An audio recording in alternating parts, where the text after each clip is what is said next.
But it was here that my memory of that morning stopped. Hi everyone, my name's Andy and I've recently started cycling again after 3 years of doing very little of it. Today I'm going to talk about why exactly I decided to stop cycling 3 years ago, what the events were that led to me making that decision. I'm going to talk about why I've decided to start cycling again. In order for me to do that though, we're going to have to rewind a few years.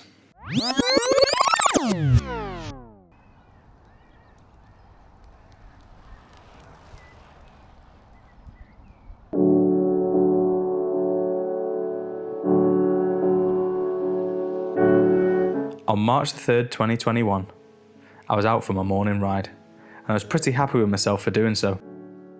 I was going through a pretty tough time at that moment. I was letting my work get on top of me too much.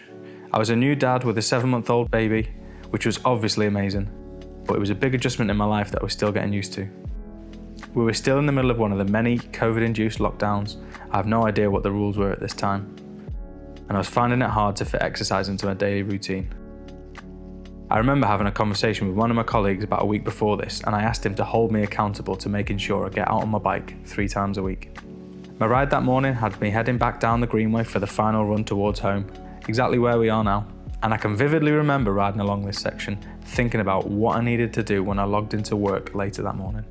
My head just was not in the ride. But I do remember that I was targeting a pretty decent average speed, so I was putting my foot down.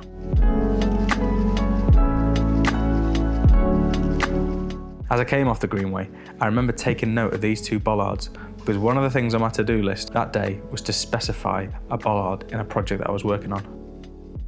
As you can tell by that mundane little detail, my memory of this part of my day is pretty crystal clear. I got into the D-side industrial estate, and as I came around this bend, I was up at 20 odd mile an hour. But it was here that my memory of that morning stopped.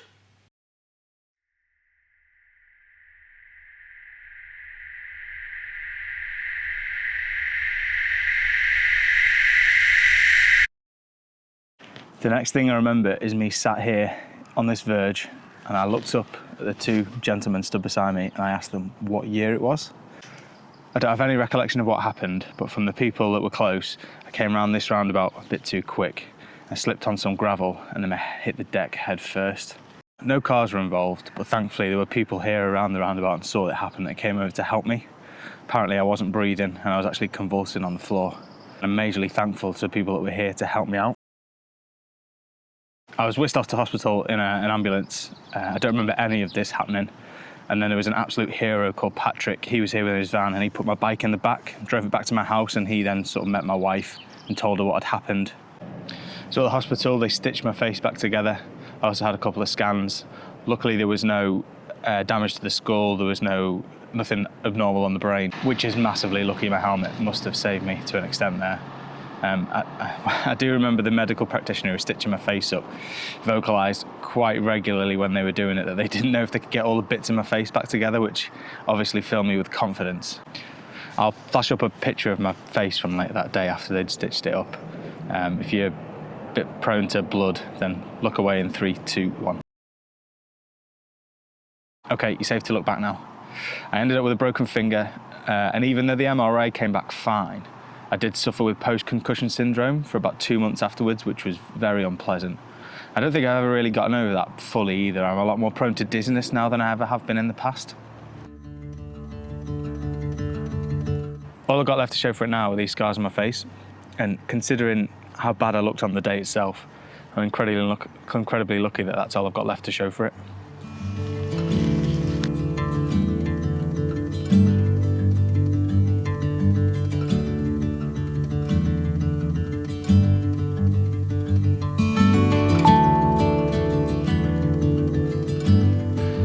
So you might be thinking, yep, that'll do it. But it wasn't necessarily a hard quitting of cycling from that point. And in fact, on June the 12th, which is only 3 months later, I went out and did a 30-mile bike ride and did a few difficult ones that summer as well. I went up Horseshoe Pass with one of my mates. But my rides were a lot more spread out, a lot more sporadic, big gaps between them, no regularity to it. And then by March 2022, I'd stopped going out on my bike completely, and I didn't again until this year. So it wasn't a case of me deciding that cycling just wasn't worth it anymore, or being too afraid to ride or something like that. But it did have an effect on me and my mental state, and it also became quite a convenient excuse for me to use if I didn't fancy going out for a bike ride. And it did have an effect on how I ride. I'm a lot more cautious now than I ever used to be when I'm going around corners or when I'm going downhill as well. Even though the crash didn't happen on the downhill, I'm still on the brakes a lot more than I used to be. So I carried on struggling through work, which I was letting have too much of an impact on my life. And I had a bit of a mental health issue that I had to deal with. And that's something that I never really considered would ever happen to me. I was always a bit skeptical of that side of things. But there's quite a lot of research out there that suggests that after suffering with head traumas, you can become more susceptible for things like dealing with anxiety and depression symptoms.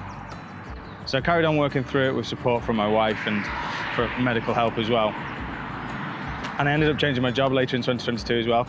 And whilst all that helped, my nutrition was terrible and I wasn't doing any exercise and I was just gaining weight at a rate of knots. Ultimately, I ended up going from looking like this when my son was born in 2021 to looking like this in November 2023.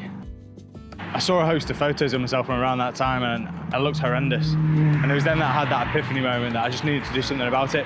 So we joined a gym. And then steadily over the last 18 months, I managed to lose 4 stone. I'm feeling loads healthier, a lot happier, and just feel like myself again.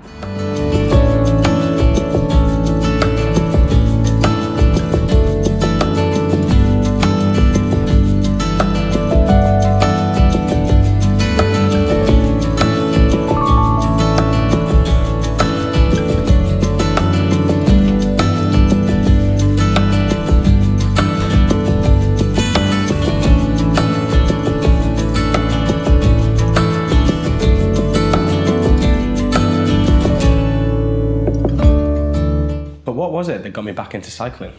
Well, I loved being at the gym and I loved the variety of the stuff that I was doing there.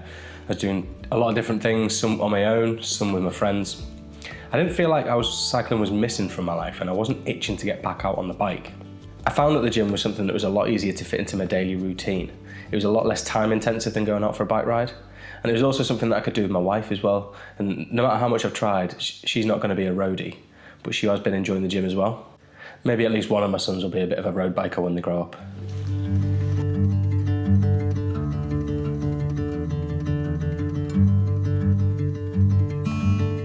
We went down to Bournemouth at the back end of last year to watch my brother-in-law at the Bournemouth half marathon.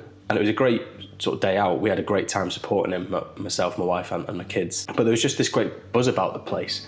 And I just found myself itching to get involved in something similar. And I was at a point then where I'd done quite a lot of work and got myself to a point where I'm a lot more confident to go out and try something like that. I had a bit of a think about what I could do. And running was the first place I started. I had been watching a half marathon after all. But every time in my life that I've tried running, I've always ended up injured. So my head quickly ended up back at the bike. Through a bit of misplaced bravado and potentially some naivety, I made the decision at that point that in 2026 I'm going to go and cycle the bike ride that I've been putting off doing for the last 12 years. More to come on that when I'm actually able to sign up. It's still not open for entries yet.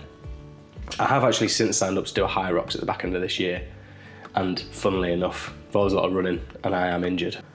So I threw myself back into cycling. I bought myself the new Bianchi just before Christmas. It's a bike I've been wanting to buy for the last few years. I set up this YouTube channel because I want to document the process of me going through the ride. When I've done my previous cycling challenges, last one was about 10 years ago now, I ended up writing online blogs as I went through to keep people updated on how I was getting on with my training, etc. But I look back now and I don't get that same sense of nostalgia that I was hoping that I would get when I look back. So I've decided setting up a YouTube channel, that might be something I could come back to in the future and watch in 20, 30, 50 years time. Not just myself, but my kids as well. They're probably a bit too young now to be able to remember any of it, so it'd be great for us to look back at the memories of doing this.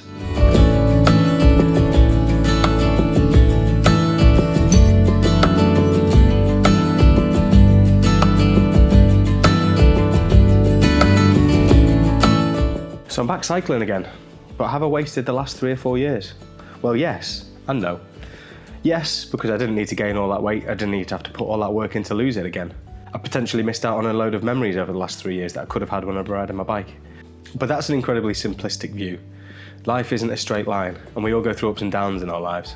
Unfortunately, over the last few years, in between all the amazing moments of watching my first son grow up, I have, and by extension my family has, had to deal with some of the down times.